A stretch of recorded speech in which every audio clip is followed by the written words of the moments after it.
आइ हम बनबै छी मटर पनीर के सब्जी और हम बनबै छी बिना प्याज लहसुन वाला। अब लोहिया में हम तेल धऽ देलिए, लोहिया गरम भऽ गेलै, तेल धऽ देलिए। आब में हम पनीर के काटि लेलिए छोटे छोटे टुकड़ा। अब ओके छानै छियै। आब एके छानि देलिए, एके बेसी कड़ा नहीं करबै, हल्के छानि देलिए। जीर मरीच लौंग आद हरियर मिरचाई तेजपात ई सबटा के पीस दै छियै। टमाटर हम कटने छलिए ओहो के पीस दै छियै। ई टमाटर पिसा गेलै। आब एहिमे फोरन में जीर दै छियै। ओ तेल छै पनीर के जे छानने छलिए से तेल छै, ताहिमे छैहे तेल तऽ ओहिमे कम बुझात और धऽ देबै। हमरा एहिमे छैहे ज्यादा तऽ हम नहीं देलिए, हींग धऽ देलिए। आब एहिमे तेजपात धऽ दै छियै। आब एहिमे हम मसाला सब निकालि लै छी।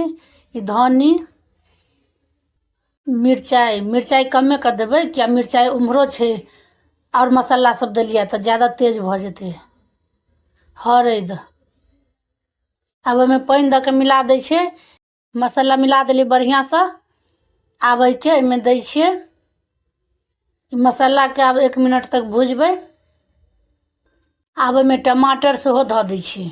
ई टमाटर दऽ कऽ एकरा एखन थोड़े काल तक भूजबै। आब एहिमे हम दै छियै पनीर मसाला, धऽ देलिए मसाला। ई जीर मरीच सब जे पीसने छलिए से मसाला धऽ देलिए। ई गरम मसाला सेहो धऽ देलिए।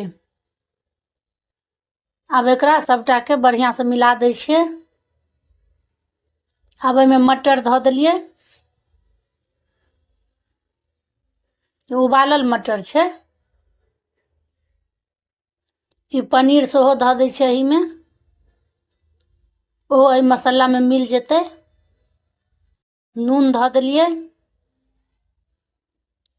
सब्जी हिसाब से नून धऽ देबै।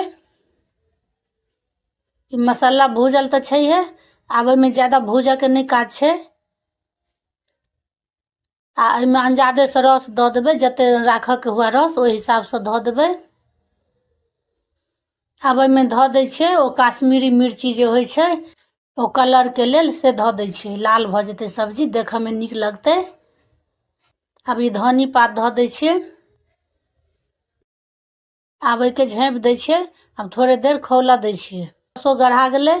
आ ई बनि कऽ मटर पनीर तैयार भऽ गेल। बिना प्याज लहसुन के बनेबै, बहुत नीक लागत खाय में।